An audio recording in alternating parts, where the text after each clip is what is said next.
What's up, y'all? Today I'll be predicting the awards for the next NBA season. Starting with MVP, I think Jokic gets his fourth. You have the greatest team around him.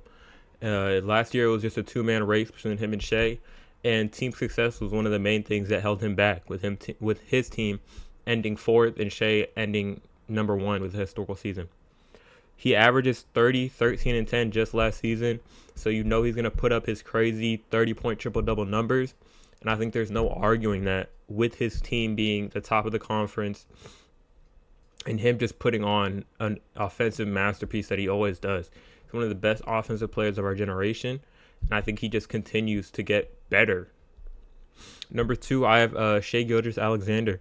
He's coming off a historical season with the Finals MVP ring, normal regular season MVP, and his scoring title. He's the best scorer in the league right now. There's no stopping him. So with the great defense around him, he's an amazing defender himself, averaging 1.7 steals and a block. I think he has a great case to go back-to-back with MVPs. And number three is Luka Doncic. He was hurt last year, so he wasn't able to be in the conversation. But I think with a healthy year, Luka is easily top three in the races with Jokic and Shea.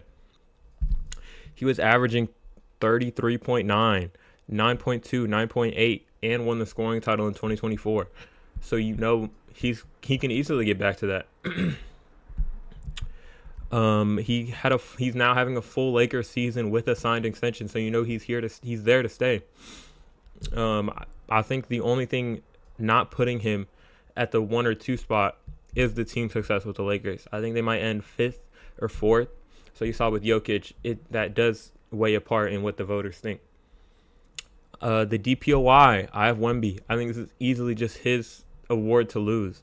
Last year, it was his award to lose, and then he got hurt. So it was like scrambling to figure out who is the runaway DPOY between Draymond Green, Evan Mobley, even guys like Dyson Daniels got thrown in there.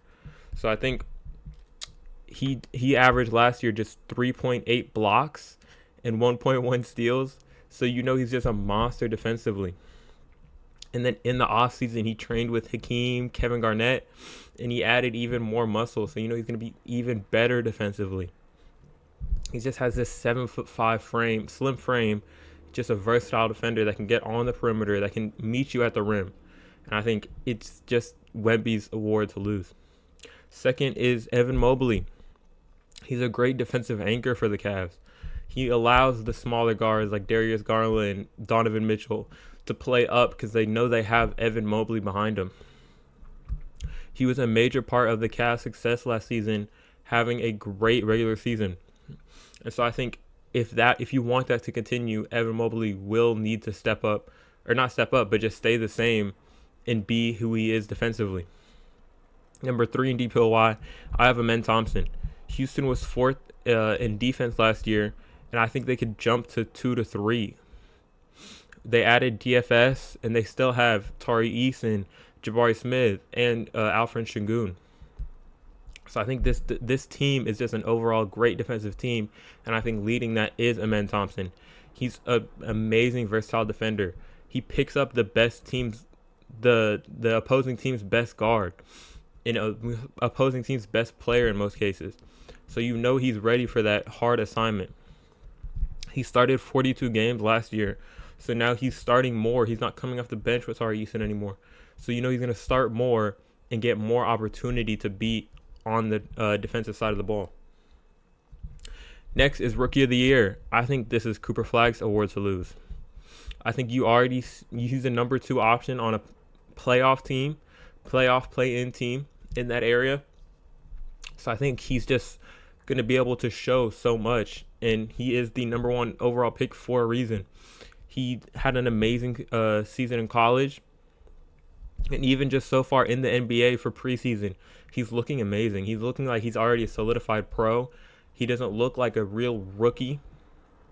So I think that will really continue through the regular season, and playing alongside this Dallas Mavericks team with Anthony Davis, with Kyrie hurt, but Kyrie is still there. You have D'Lo at the 1, Klay Thompson is still there. Cooper Flagg starting 3, and then Derek Lively, Daniel Gafford, whoever you want down at that bottom. So I think even in preseason, he already had 10, 6, and 3.5 versus the Thunder, who weren't playing their starting guys, but it was still a hard team to play against as a rookie, and he did great. Number 2 for Rookie of the Year, I have Ace Bailey. He was a great scorer in college, as long as him averaging 2.8 stocks. So you hope it'll translate to the NBA. He's already been a great scorer so far in preseason, so I think that'll continue. He's on this Utah Jazz team where he just gets to run the show. They don't have much over there. It's like him, Lauri Markkanen, Kyle Filipowski.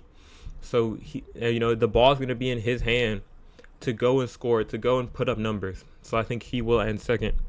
And then third, I have Trey Johnson. He's just another amazing scorer that will put up numbers, especially him going to Washington, where now he has the ball in his hands. He's going to be able to get up shots. And since they're not, both them and Utah aren't competing for much, I think Ace Bailey and Trey Johnson will be able to develop and get their numbers up. Next is Most Improved Player. First, I have Andrew Nembhard. With Hallie being out, you need a playmaking jump from him. Between him and Mathurin, you want him to be able to run the show and do similar things that you miss from Tyrese Haliburton to keep this team competitive. He's going to have the ball in his hands.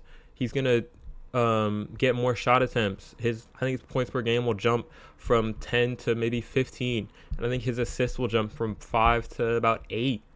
So I think he has a lot of opportunity with Haliburton being down to really show that and make that jump. Number 2, I have Deni Avdija. He's now going to be a full-time starting 3, which he was averaging 18, 8, and 4 starting last season. So I think he will be able to continue that and show a most improved, or improve on that and show a most improved player season. He's going to have more shot attempts without Anthony Simons. And Portland needs someone to make a jump in this tough West, or else I don't think they're going to sniff the play-in. So you hope that comes from Deni Avdija. And then number 3, I have Jalen Johnson, which you already saw him making a jump in his 36 games last season, but then he got hurt. So he might be able to make another jump or continue that jump and be in the running for this award. He was already averaging 19, 10, and 5 with 2.6 stocks. So you know he's already there. You just want to see him continue that through the whole season. And Atlanta as a whole is already looking to make this jump, jumping from the play-in to a top 4 seed, top 5 seed in the East. Next is all NBA teams. For first team, I have Jokic, Shea, Luka, Giannis, and Wemby. I think with another healthy year from Wemby, he will make this top 5 in the league jump. All NBA team 2, I have Anthony Edwards, Steph, Donovan Mitchell, Kevin Durant, and Jalen Brunson. All NBA third team, I have Trae Young, LeBron James, Karl-Anthony Towns, Chet, and Mobley. I think if Chet wasn't hurt last season, he would have been able to be on an All-NBA team. Dub missed out, so I think Chet just replaces him on this All-NBA team. I think Dub is still in my honorable mentions. Along him, I have Cade, Şengün, Brown. I think with the Celtics team that is hurt and not competing for much, I think Jaylen Brown could still find his way into an All-NBA team. Jimmy Butler, I think him already succeeding last season with the Warriors, if he continues that, he could, and they're very good, he could find his way onto an All-NBA team. James Harden, Paolo Banchero, Anthony Davis. I said Booker if the Suns are a playoff team. I mean, he's really out there hooping. And then even Zion, if healthy, I think Zion's ceiling could be an All-NBA team. I think I don't know how likely it is, but I did want to throw him in there. All defense, I have first team Wemby, Mobley, Amen Thompson, Dyson Daniels, and Lou Dort. Second team, I had Draymond Green, Jaren Jackson Jr. I don't know if he's going to play enough games, but I do have him there. J-Dub, Rudy Gobert, and Jalen Suggs. I think missing Jalen Suggs last year was a big hit for the Magic. So So I think him coming back, I know at least one Magic player will be on this list. My honorable mentions, I have Zubac, Derek White, Asar Thompson, and Bam Adebayo. Next is the all-rookie teams.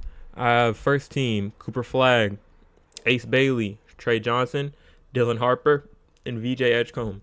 I was thinking about putting Dylan Harper or VJ in that Rookie of the Year award, but I think Dylan Harper is already going to a developed team with a lot of guard depth, so I don't think he has the opportunity to show himself enough to make this jump onto an all rookie team, or not an all rookie team, but the Rookie of the Year award. And then VJ is another one where he's jumping into a team that already has good guard depth. There's Tyrese Maxey over there. There's still Kyle Lowry, Quentin Grimes, Jared McCain. So I think it's hard for them to get the opportunity to go for a Rookie of the Year award, but I think they do make an all-rookie team. Second team, I have Carter Bryant, Derek Queen, Con Knipple, Cedric Coward, and Colin Murray Bowles. Next and last is the Coach of the Year. I think Ime Udoka might be the Coach of the Year. I think if you see the Rockets go back to a top 3 seed in the West, I think it is his award, because this West got even tougher from already a very competitive West where they finished second. I think it got even more competitive. So I think this is a time for Ime to really show what he has. And now Fred VanVleet is out. So if they still make a top 3 seed with no real quality point guard playing alongside them, I think it'll show to Ime Udoka. Number 2, I have Mike Brown. His first year with the Knicks, after they add good bench pieces with him, I think if you see them as a top 3 seed, he could definitely be in the running for this award. And third, I have David Adelman. This is the best Nuggets roster, and I think he is their first year coach, or this is their first year. This is his first year, whatever, right? But I think him being able to contribute and make them a top seed, I think he will at least be in the running for this award. All right, thank you guys for watching. That is my NBA award predictions. Let me know what y'all think. Make sure y'all like, comment, subscribe.